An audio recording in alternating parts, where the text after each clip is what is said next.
क्या गजा युद्ध विराम अब टूटने की कगार पर पहुंच चुका है? क्या डोनाल्ड ट्रंप की घोषित नई योजना पर इजराइल ने खुलकर सवाल खड़े कर दिए हैं? क्या प्रधानमंत्री बेंजामिन नेतन्याहू का ताज़ा बयान मध्य पूर्व में फिर से बड़े सैन्य संघर्ष का संकेत है?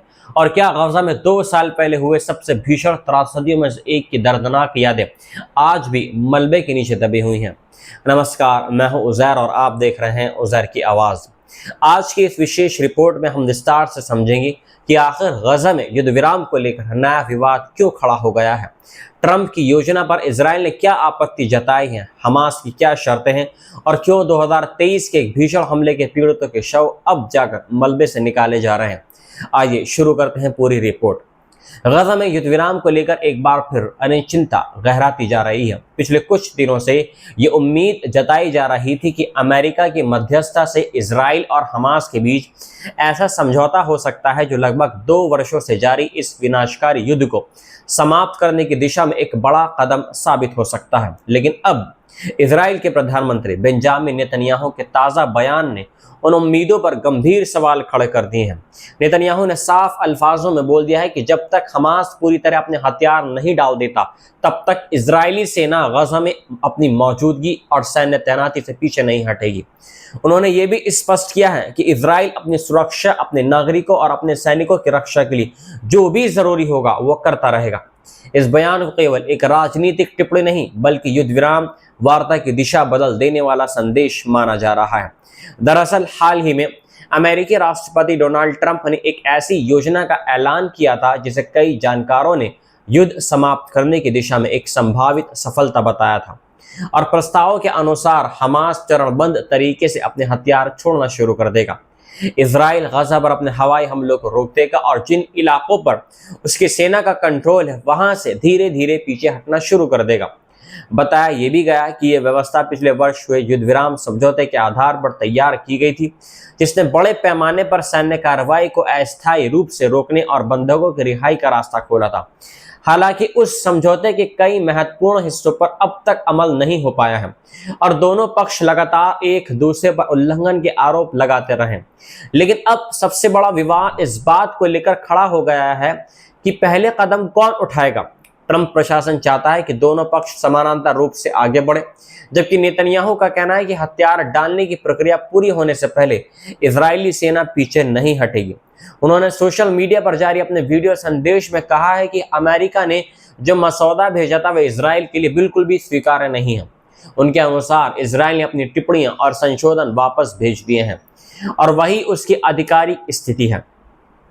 इस बयान को कई जानकार अमेरिका और इजराइल के बीच सार्वजनिक मतभेद के रूप में देख रहे हैं, क्योंकि सामान्य परिस्थितियों में दोनों देश सुरक्षा मामलों पर लगभग एक जैसी सार्वजनिक भाषा का इस्तेमाल करते हैं।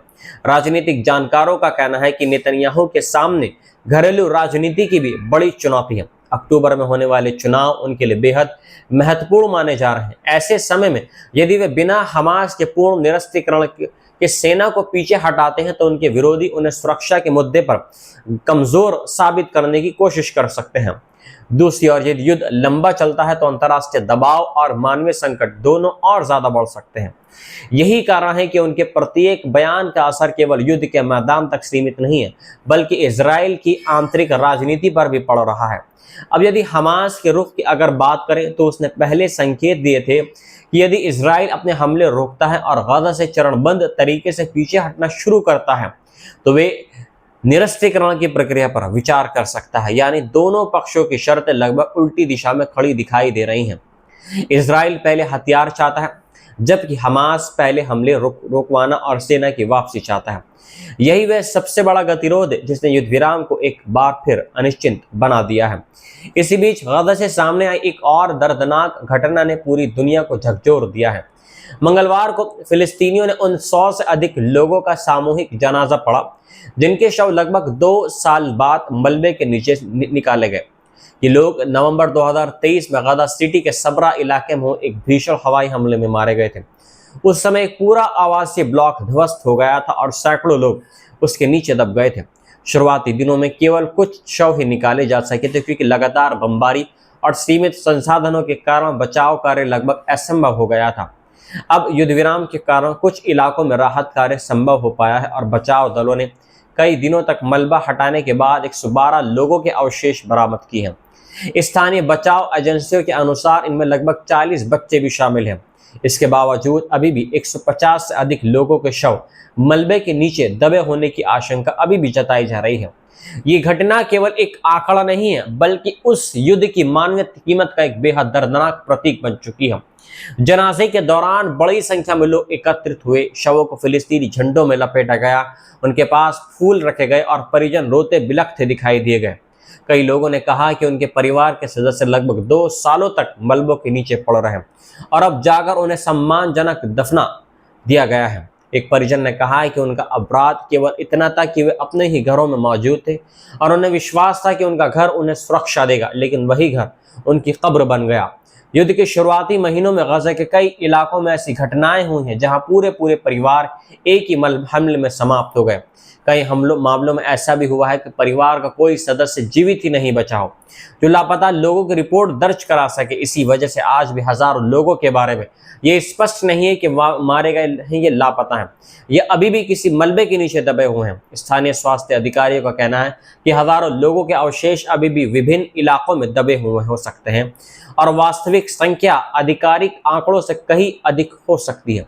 मानवीय संगठनों का कहना है कि युद्ध विराम के बावजूद गजा में हालात सामान्य नहीं हुए। बड़ी संख्या में लोग अभी भी अस्थायी टेंट शिविरों में रह रहे हैं।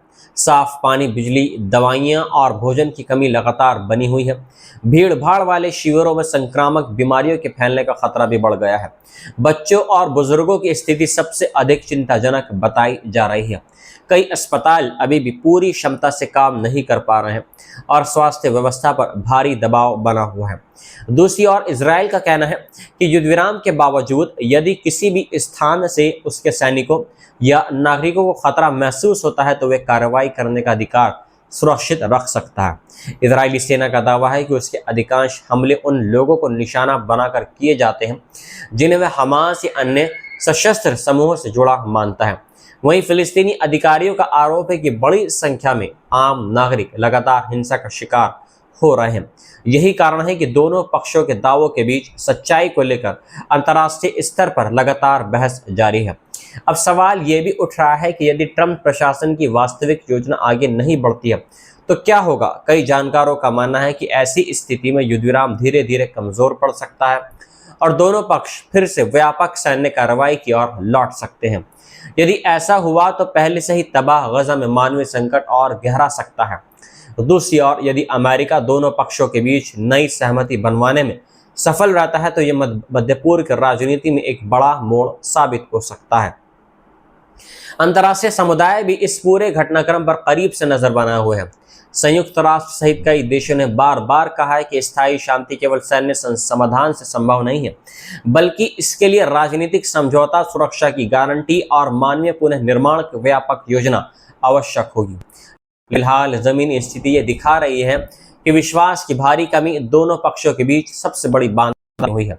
यदि वर्तमान हालात का विश्लेषण करें तो स्पष्ट दिखाई देता है कि युद्ध विराम का भविष्य 3 प्रमुख सवालों पर टिका निरस्तीकरण के लिए तैयार होगा।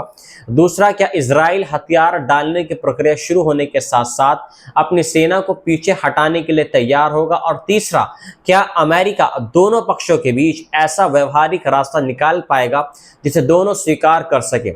जब तक इन तीनों सवालों का स्पष्ट उत्तर नहीं मिल जाता है तब तक गजा में स्थायी शांति की राह कठिन बनी रहेगी। फिलहाल गजा की धरती पर एक तरफ कूटनीतिक बयानबाजी जारी है तो दूसरी तरफ मलबे के नीचे दबे लोगों की तलाश अभी भी जारी है। यही इस युद्ध की सबसे बड़ी त्रासदी है कि राजनीतिक निर्णयों के बीच सबसे अधिक कीमत आम नागरिकों को चुकानी पड़ रही है।